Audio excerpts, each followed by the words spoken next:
Bonjour à toutes et tous et soyez les bienvenus dans ce nouvel épisode de Sur la route.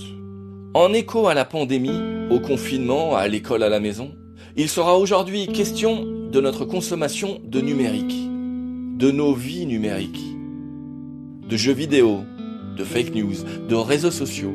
Quel regard portons-nous sur ce numérique ? Quels usages aujourd'hui en faisons-nous ? Car pour le meilleur ou pour le pire, que l'on en soit un détracteur ou un adepte, le numérique est aujourd'hui partout. Dans le but de réaliser un petit état des lieux, nous sommes allés à la rencontre de la population, afin de récolter leurs témoignages sous forme d'interviews et de micro-trottoirs. Et c'est cela que nous vous proposons d'écouter aujourd'hui. Une émission réalisée sur Valence, en partenariat avec Mathieu de la Maison pour tous du Petit Charan, de Florent du Point Information Jeunesse de Valence Roman Aglo, avec aussi un groupe de volontaires en service civique de l'action Repère Santé, qui vont vous proposer leurs toutes premières interviews, et vu la qualité des enregistrements, on espère que cela ne sera pas leur dernière. Et émission accompagnée bien sûr par Résonance. 25 minutes à base de points de vue, qui cherchent à démêler le vrai du faux avec bon sens, sincérité, quelques astuces pour des usages numériques qui nous reconnectent aux autres. Moi par contre je suis complètement dépassée par Discord. Mon conjoint lui il gère et il connaît, il n'y a pas de souci, voilà. Mais moi ça je connais pas du tout. Moi c'est Gabin, j'ai 13 ans et j'aime bien les jeux vidéo. La toile c'est très très bien mais c'est assez dangereux pour les jeunes avec tous les réseaux qui existent qui sont pas trop protégés. Quand je vois que je suis sur le téléphone, ils me regardent, je me dis la seule chose qu'ils voient c'est leur maman qui baisse la tête et qui les regarde pas eux. Et j'ai pas envie qu'ils prennent cette habitude-là, donc j'essaie de le mettre le plus loin possible. Mais parce que je trouve, j'ai l'impression que ça nous demande d'étaler notre vie et moi j'ai pas envie d'étaler ma vie quoi. Bonne écoute. Et on se retrouve à la fin de l'émission afin de se dire au revoir. Moi c'est Gabin, j'ai 13 ans et j'aime bien les jeux vidéo. Voilà, moi c'est Lynn, 39 ans, maman de 2 enfants, un de 13 et une petite de 3 ans. C'était par rapport à ce qui nous avait tous impacté là récemment, c'était le Covid. Oui. Comment vous avez fait pour garder le contact avec les gens malgré tout ? Avec la famille, plus sur WhatsApp, en faisant des vidéoconférences. Les amis et tout ça, WhatsApp aussi. On a essayé un peu Skype aussi, on était moins à l'aise. Et puis après, beaucoup de téléphone. Moi, c'était plus Discord avec mes amis et on parlait souvent de jeux vidéo et de trucs comme ça. Mais sinon, après, au niveau des rapports, c'est vrai que les rapports humains nous ont manqué, hein, ça c'est vrai. Ouais. Et puis d'autres échanges, de partage aussi. Pourtant, toi, tu avais fait avec ta cousine. Ouais. Des gâteaux en direct en fait. Ils avaient fait des gâteaux en direct et tout ça, je trouvais ça génial. J'en ai pas fait beaucoup, mais ouais, j'ai fait ça. Mais alors comment ça se passait ? Qui cassait les œufs ? Qui touillait ? Non, on faisait exactement la même chose en même temps pour être plus synchro. C'est la première fois que tu fais ça ou tu l'as déjà fait en vrai avec ta cousine de faire des cookies ? Je crois pas du tout, vraiment. C'est juste en parlant, on a eu une idée comme ça et du coup on l'a fait. Tu nous expliquais en off que tu venais d'ouvrir une page YouTube. Explique-nous. Moi, à la base, j'avais fait ça juste pour m'amuser comme ça, les vidéos. Puis après, je me suis dit, ça peut peut-être être une activité en plus des jeux vidéo que je fais déjà, à faire, à monter mes vidéos, à jouer avec des gens en fait. C'est quoi tes vidéos ? C'est des vidéos gaming, alors il y a surtout des jeux vidéo. J'ai fait quelques trucs en IRL, mais l'IRL c'est quand on fait des vidéos, mais on filme ce qu'on fait en fait dans la vraie vie. Là, tu parles de YouTube, mais tu parlais de Discord. Discord, c'est pas the place to be pour les jeux vidéo aujourd'hui ? Je ferai pas forcément de classement à ça, mais moi, Discord, je l'utilise parce que c'est, pour moi, pratique en tout cas. On peut faire des partages d'écran comme on veut, on peut parler avec des gens, on peut envoyer des images, on peut faire plein de trucs. Super bien en rapport avec les gaming. Et est-ce que tu fais des directs du coup par Discord ? Oui, j'en fais avec mon serveur, avec mes potes et des personnes que je connais pas forcément et ça permet de parler entre nous.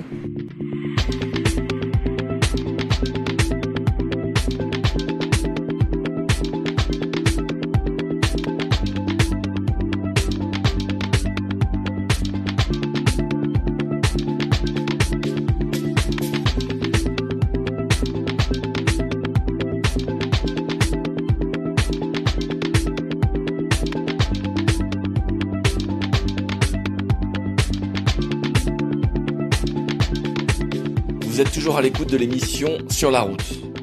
On parle encore aujourd'hui de notre vie numérique. Nous en étions à Gabin qui nous parlait de Discord. Et maintenant on retrouve Céline, sa maman, qui va elle aussi nous parler de Discord. Alors moi par contre je suis complètement dépassée par Discord. Mon conjoint lui il gère et il connaît, il n'y a pas de souci, voilà. Mais moi ça je connais pas du tout. Ouais. Alors c'est peut-être parce que je suis un peu vieille, mais déjà par rapport à Skype c'est déjà plus récent. Discord j'y suis pas encore. Bon, après j'ai peut-être pas le même besoin aussi. Ouais. Le fait de partager les écrans je pense que c'est inhérent aussi avec tout ce qu'il y avait pronotes, les activités aussi en cours, les choses comme ça, et puis le partage de jeux parce que c'est important de garder le jeu aussi entre eux, qui est le seul lien. Mais enfin, en ce moment, c'est pas top quoi. Du coup, vous êtes assez flexible sur le. Enfin, ouais, il peut jouer comme il veut sur les jeux vidéo. À part, juste par exemple, alors il peut jouer sur les jeux vidéo, il n'y a pas de souci. Nous, on a une oreille parce qu'on écoute quand même ce qui se dit aussi, c'est super important. Au niveau de ses vidéos, on lui a dit avec son papa, on veut pas avoir ta tête dessus, pour éviter tout ce qui est les critiques négatives. Oui, les critiques négatives et puis les critiques entre copains, dire ouais t'as vu le tic qu'il a, regarde tu fais toujours cette tête ou d'ici quelques années peut-être il va dire papa maman pourquoi vous m'avez autorisé à montrer ma tête là. Et en parallèle on lui a interdit Snapchat, lui il aimerait bien aussi, TikTok aussi. TikTok, t'avais fait pendant un temps ou pas? Mais t'avais pas montré fait 2-3 trucs, mais franchement, ça m'intéresse pas plus que ça. L'image, elle est... je trouve qu'il y a une telle ampleur derrière. Et quand ils arrivent au collège, je sais que dans sa classe, il y a eu un harcèlement scolaire et on lui avait demandé de quitter Snapchat. Bon, ça va, lui, il l'avait pas, mais toute la classe avait un groupe Snapchat. D'accord. Donc peut-être justement pour se regrouper, parce que c'était important. Mais il y avait tellement de harcèlement qu'ils ont demandé à fermer. Voilà, donc je sais que ça peut prendre de l'ampleur et c'est super important à cet âge-là, quoi. Ça m'a mis un peu mal qu'il y ait quelqu'un que je connais et que justement elle soit mal, quoi. Ouais. Mais est-ce que toi, du coup, quand tu as pris connaissance de ce qui se passait, est-ce que tu t'es senti désemparée ou tu savais comment réagir par rapport à tout ça? Alors, je savais pas beaucoup trop réagir, sachant que je l'ai appris...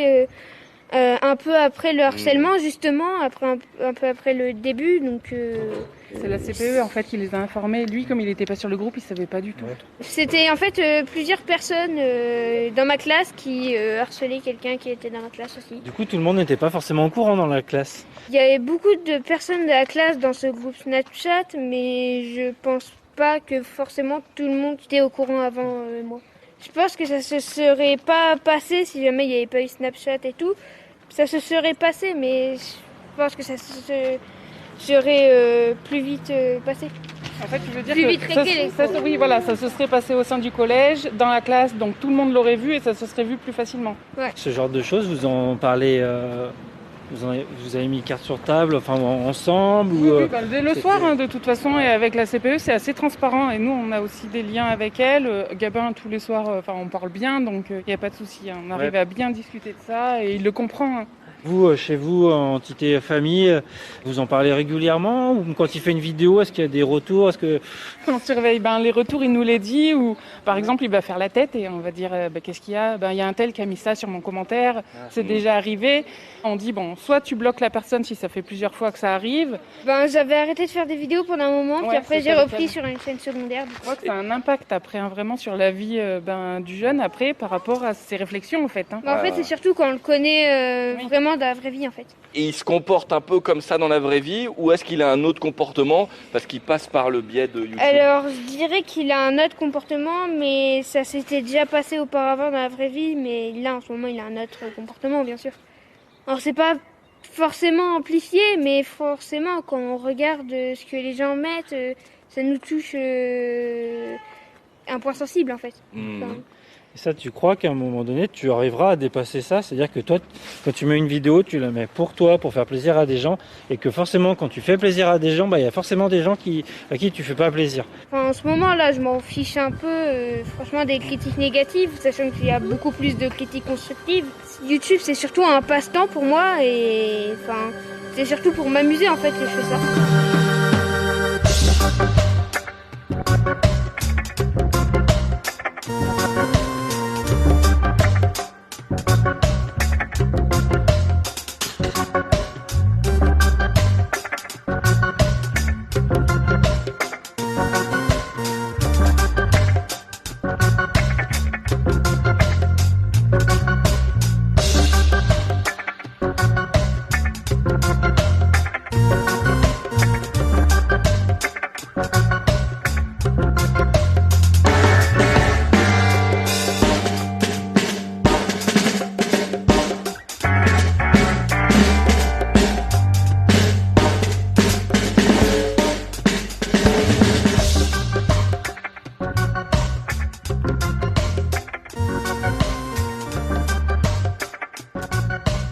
Vous êtes toujours à l'écoute de l'émission Sur la route, où l'on parle et l'on décortique notre vie numérique. On part maintenant pour une série de micro-trottoirs, enregistrée sur Valence en juin dernier. Oui, bonjour, Yann, donc j'ai 60 ans. La toile, c'est très très bien, mais c'est assez dangereux pour les jeunes. Avec tous les réseaux qui existent, qui sont pas trop protégés. Surtout le réseau côté sexe, c'est assez dangereux. Est-ce que du coup vous pensez que les personnes plus âgées eux-mêmes maîtrisent aussi les réseaux sociaux finalement? Non, pas du tout. Même moi non plus, honnêtement, il y a beaucoup de fakes qui se passent indirectement par des publicités. Non, il faut faire très très attention. Est-ce que pour vous, du coup, le web pourrait nous manipuler? Comment on pourrait avoir les informations par rapport aux réseaux sociaux tout simplement et à la manipulation qui est potentiellement dessus? C'est très difficile parce qu'il y a beaucoup de sites qui sont créés justement pour contrer les sites officiels et qui sont très très difficiles à détecter, à part avoir des services malware, tout ça, sur les PC où on peut un peu contrer ces problèmes. Sinon, il n'y a pas beaucoup de solutions pour ne pas y faire face, à part être très très vigilant et prendre des sites officiels, ne pas trop chercher sur des sites qui sont un peu bizarres. D'accord. Est-ce que vous pensez que vous-même et vos petits-enfants ou vos enfants ne voient pas le temps qui passe sur les écrans, justement? Est-ce qu'ils arrivent à le maîtriser? Est-ce que vous-même vous arrivez à à maîtriser le temps d'écran que vous passez dessus? Pour moi, c'est pas compliqué. Mes enfants qui sont jeunes, là, la grosse difficulté, puisqu'il n'y a pas forcément le PC, mais ils sont beaucoup sur téléphone, ce qui est la même chose. Et du fait, ils passent sur des heures et des heures, et il est très difficile de toucher un petit peu à leur, pas leur quotidien, mais à leurs copains. Ils vont sur des sites pour eux, mais c'est vrai qu'ils passent beaucoup trop de temps. C'est un gros souci. D'accord. Et est-ce que vous auriez des astuces pour limiter ces temps d'écran? Est-ce qu'il y a finalement, comment est-ce qu'on pourrait revenir au temps justement où les réseaux sociaux n'avaient pas autant d'importance qu'aujourd'hui? Comment est-ce qu'on pourrait faire? Ah mais ça c'est l'évolution même du temps. De toute façon on n'y peut rien. On va encore plus encore d'internet et de technologie via internet. La seule solution qui est, c'est de bloquer exactement leur téléphone. Donc ça, c'est pas trop compliqué à faire. Le souci, c'est qu'on touche un peu à leur intimité, à leur temps de parole, à temps de... Donc après, c'est pas facile. Maintenant, ils ne parlent que par les réseaux sociaux. Et tout ce qui est à côté, comme nous, à notre époque, on allait se promener, on sortait de chez nous. Maintenant, ils se cantonnent à leur chambre. Et ils restent à leurs copains, leurs copines dans leur chambre, ils ne sortent plus et ils sont en autarcie et je ne pense pas que ce soit une très très bonne chose. D'un autre côté, le web et tout ça permet d'avoir une vision globale de ce qui se passe. C'est une quête de la recherche qui est énorme. Mais à côté de ça, les gens restent enfermés, ne sortent plus. Est-ce que vous avez peur finalement de la technologie qui va venir? Non, pas du tout. C'est une évolution aussi bien technologique que de tous les jours. Au départ, on roulait en vélo, en voiture, en avion, en train. C'est une évolution de tous les jours, que ce soit dans le milieu industriel, que pharmaceutique et tout. On a affaire des robots. Le robot n'est pas encore chez nous au niveau particulier. Il y viendra forcément un jour. Un PC, c'est comme un robot, déjà. Il ne bouge pas, mais il fait encore beaucoup de choses. On y viendra. C'est une évolution logique. Et moi, je suis pour, de toute façon. C'est une évolution. Oui, je m'appelle Stéphanie. Je suis une maman de 2 enfants adolescents. D'accord. J'ai 43 ans et je suis enseignante en école élémentaire. Est-ce que vous pouvez me dire quel impact a les réseaux sociaux sur votre vie? Alors sur ma vie, directement, je vous dirais aucun, parce que j'ai des comptes Facebook et Instagram et que j'utilise pas, qui me servent en fait pour avoir quelques infos sur des sujets qui m'intéressent, mais je les consulte pas au quotidien. D'accord. Est-ce que c'est quelque chose qui vous effraie par rapport à vos enfants? Par rapport à mes enfants, non, parce que j'ai la chance d'avoir des ados qui ont une utilisation très raisonnée. Instagram, c'est ce qui leur plaît en ce moment. D'accord. Et j'ai remarqué qu'en fait, ils l'utilisent surtout pour visionner des images ou transférer des petites vidéos, des petits sujets qui les intéressent entre amis. Et il n'y a pas véritablement de communication. Oui. C'est histoire de partager. Voilà, de partager des contenus. Ouais. Sur la vraie communication, je trouve que... Oui, ils n'auront pas de conversation pure et dure. Voilà. Ou alors pas à ma connaissance. Les ados, vous savez, on ne sait pas tout. Oui, effectivement, on ne sait pas tout.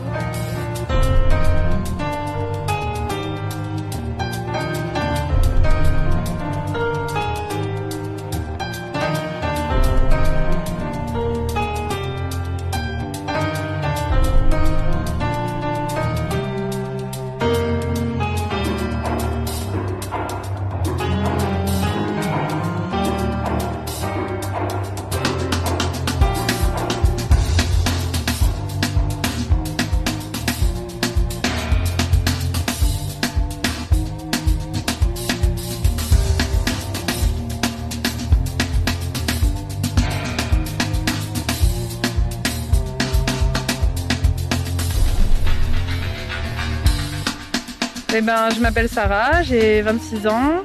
Je travaille avec mon conjoint, on est chef d'entreprise à Briffaut. On habite sur Valence et j'ai 2 enfants. À combien vous estimeriez, par exemple, le temps que vous passez sur un téléphone ou ce genre de choses? Alors moi, personnellement, beaucoup trop de temps. Ouais. Je pense que je passe trop de temps. J'essaye de couper un peu, mais dès que j'ai pas mes enfants et que j'ai du temps libre, ça me permet de vider mon esprit. Je peux passer 2 heures sur Instagram à regarder des gens ou sur TikTok juste pour ne rien faire en fait. Et je me rends compte que je perds mon temps. Ouais. C'est horrible, mais on n'arrive pas à s'en défaire. Mais alors, est-ce que vous pensez que c'est pas aussi un peu fait pour? Ah bah bien sûr, en plus c'est malin parce que les algorithmes ils fonctionnent bien. Moi si je like des recettes ou des choses sur la maternité, sur les enfants, derrière ça va me proposer toujours des vidéos qui vont m'intéresser. Donc je me dis plus j'en passe des vidéos, plus je vais avoir des idées, des tips, des recettes et ça donne envie à chaque fois d'y aller quoi. Maintenant moi si je veux faire à manger, je me dis bah tiens j'ai vu une recette sur TikTok au lieu d'aller ouvrir un livre par exemple. Parce que c'est plus rapide, c'est plus facile. Mais c'est quand même du coup un outil super d'avoir ça en quelques clics. Ah oui, c'est top, mais du coup ça nous ferme d'autres canaux et ça c'est dommage. Voilà, dans le sens où, comme je te disais, si je veux avoir des recettes super intéressantes ou apprendre à faire cuire une viande, je vais pas aller m'acheter un livre. Je me dis, je vais taper sur TikTok, #viande, #cuisson quoi. Ça va plus vite. C'est vrai, c'est triste, hein, mais et le pire c'est qu'on s'en rend compte. Il y a des personnes qui s'en rendent compte comme moi et on n'arrive pas forcément à s'en détacher. Si je prends mon téléphone, il y a toujours mes enfants qui vont venir me demander quelque chose à manger, de jouer avec eux. Et moi, des fois quand ils me voient, quand je vois que je suis sur le téléphone, ils me regardent. Je me dis, la seule chose qu'ils voient, c'est leur maman qui baisse la tête et qui les regarde pas eux. Et j'ai pas envie qu'ils prennent cette habitude-là, donc j'essaie de le mettre le plus loin possible. Mais c'est toujours pareil, hein. On reçoit un snap, on a envie de regarder. C'est l'envie qui est trop forte. Moi, j'ai un ami, quand on est en soirée ou qu'on mange ensemble, il peut pas s'empêcher d'être sur son téléphone. Pas forcément pour les réseaux, mais il fait un jeu où il regarde n'importe quoi. Mais vraiment, il n'arrive pas à être focus 100% avec les personnes avec qui il est. C'est comme au resto, quand on mange avec quelqu'un qui regarde son téléphone, c'est hyper vexant, quoi. Parce qu'on se dit, qu'est-ce qu'il y a de plus intéressant que de passer un moment avec moi? C'est vrai, on peut se poser la question. Ouais. Le but, c'est de passer le moment ensemble. Et si tu parles avec d'autres personnes, enfin, ça veut dire que tu veux pas passer le moment avec moi, quoi, c'est dommage. La télé, malheureusement, c'est devenu la nounou 21e siècle, bien sûr. Hein. Le matin, le temps que nous on se prépare, le matin maintenant on l'a arrêté pour l'école, mais avant c'était un petit dessin animé le matin, le temps qu'il prenne son dessin animé, je prends ma douche, au moins je sais qu'il est scotché et qu'il bouge pas. Maintenant on l'a arrêté, donc là ça va mieux, mais dès qu'on rentre le soir, pour se détendre, la seule chose qu'il a envie de faire, il me demande c'est les dessins animés, c'est triste de voir qu'il n'y a que ça qui intéresse. Donc nous, on essaie d'aller un peu à l'encontre, mais on se dit, des fois, on a envie de leur faire plaisir. Mais c'est leur faire plaisir, c'est pas pour eux, c'est pas bon pour eux, quoi. Les jeux vidéo, j'ai jamais été bien accro. Après, je regardais beaucoup la télé. Moi, je suis de 95, c'est plus la génération télé. Nous, on a grandi avec Facebook, l'arrivée d'Internet, la génération Z, etc. Donc du coup, c'était plus les réseaux au début. Beaucoup Facebook, qui maintenant est carrément en déclin. Maintenant, c'est plus Instagram, Snapchat, TikTok. faudrait sans télé, sans téléphone, couper du monde dans une cambrousse, ce serait l'idéal pour moi, pour avoir de vrais liens en fait avec mes enfants, mais malheureusement on est au 21e siècle, moi je peux pas, je peux retarder son accès au réseau et son accès aux jeux vidéo, etc. Mais je sais que je pourrais pas l'empêcher, donc il faut que je l'accepte et que je le prépare au mieux, quoi, pour lui dire que c'est pas la vraie vie, les filtres, c'est pas notre vrai visage, c'est dur, hein, mais c'est comme ça. Hein. Et donc, t'en parles aussi avec ton mari, vous arrivez à échanger, vous avez le même point de vue sur la question? Ah non, on est totalement... C'est vrai. Ah, il est pas d'accord du tout. Moi, ça tomberait qu'à moi, j'aurais même pas de télé chez moi. Lui, en gros, quand on rentre du travail, que les enfants ils sont bien excités, on a envie de les mettre un peu sur le côté, de se reposer. Donc lui, il a la facilité, il a vite la zapette pour allumer, pour mettre les dessins animés. Moi, j'essaie de le pousser pour lui dire non, prends sur toi, propose-lui des Lego ou autre chose pour qu'il utilise son cerveau. Parce que la télé, mine de rien, c'est un temps où le cerveau ne travaille pas, hein, clairement, il se repose, mais ça ne pose pas. Et lui, non, il pourrait lui faire jouer. Lui, il est très PlayStation. Ouais. Il aimerait bien que son fils y joue avec lui, à Mario, à la Switch, à plein de trucs. Hein. Mais est-ce que tu crois pas aussi que ça peut être des super moments entre un père et puis un fils, ou une maman et un fils? Oui, ça peut créer du lien. Mais moi, je pense qu'il y a 10 000 autres façons pour créer du lien. Je pense que mon fils, il se souviendra plus quand il sera grand du week-end où on allait ramasser les champignons que des 4 semaines où il a joué à la play avec son père. Après, c'est mon avis. Et tout simplement, faites attention à vous. Ne croyez pas tout ce que vous voyez, tout ce qu'on vous dit. Toujours aller vérifier les sources de partout. Il y a Internet, c'est vaste, il n'y a que ça. On peut trouver des infos dans tous les sens. N'oubliez pas d'aller à la médiathèque pour vous renseigner et faites attention, les réseaux, c'est pas la vie. Voilà.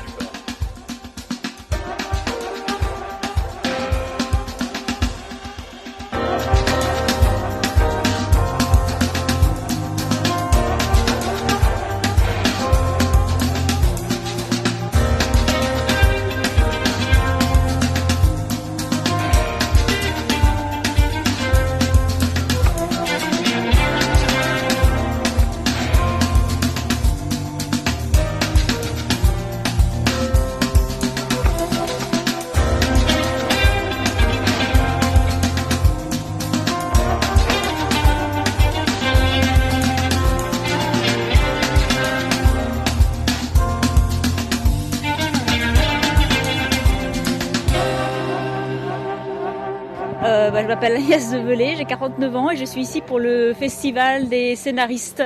Mais alors du coup, mon collègue là en off, il me disait que vous étiez pas trop utilisatrice de réseaux. Pas du tout, mais je pense qu'il va falloir que j'y me mette. Pourquoi ? Je crois que c'est incontournable pour maintenir le lien, surtout si on veut créer un réseau et tout ça. D'accord. Et pourquoi vous vous sentez un petit peu exclu, le fait de pas en avoir ? Je pense que je passe à côté d'infos, quoi. Pourquoi vous y êtes pas mis avant ? Parce que j'ai l'impression que ça nous demande d'étaler notre vie et moi j'ai pas envie d'étaler ma vie, quoi. Donc principalement, mais c'est peut-être une erreur, une fausse idée. Et du coup là vous pensez passer le pas ? Je pense que je vais pas avoir le choix, oui, en fait. D'accord. Je le vois comme une contrainte, mais je pense que c'est nécessaire, il faut vivre avec son temps, quoi, en gros. Que ça serait utile pour vous qu'il y ait un petit accompagnement au départ, par exemple, pour faire attention, par exemple, à ce qu'il faut pas faire, qu'est-ce qu'il faut faire, oui. Et vous savez où vous pouvez vous renseigner pour ça ? J'ai vu, je crois, moi je suis chez Orange et je crois qu'ils proposent des choses comme ça. D'accord. Ok. Sans être trop indiscret, vous avez des enfants ? Non, avec les enfants, vous êtes obligé de vous y mettre, sinon vous n'arrivez pas à les suivre, quoi. C'est souvent les enfants qui leur apprennent à faire des trucs. Du coup, vous allez vous y mettre et vous cherchez quoi ? Parce que je suis en train de faire une reconversion professionnelle et donc pour entrer dans le nouveau milieu, je pense que c'est bien au moins d'avoir juste des infos au moins, quoi. D'accord. Parce que beaucoup de choses se font par Facebook maintenant, beaucoup d'associations ont des pages Facebook, voilà, quoi. Ouais. Ok. Et voilà, c'est fini, mais pour aujourd'hui. Puisqu'il y a encore une fois tellement de choses à dire sur le sujet que nous y reviendrons dans la prochaine émission. Ce projet est soutenu par la Cave Drone. Merci à Mathieu, Florent et à l'équipe de Choc en service civique. Mixage et musique par Indie Grand. Si vous voulez réécouter cette émission ou découvrir les émissions précédentes, rendez-vous sur le www.mixcloud.com/surlaroute. Si vous voulez connaître l'actualité de l'association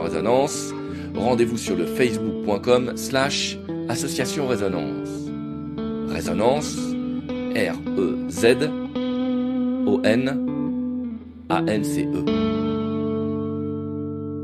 Sur la route, une série de portraits radiophoniques.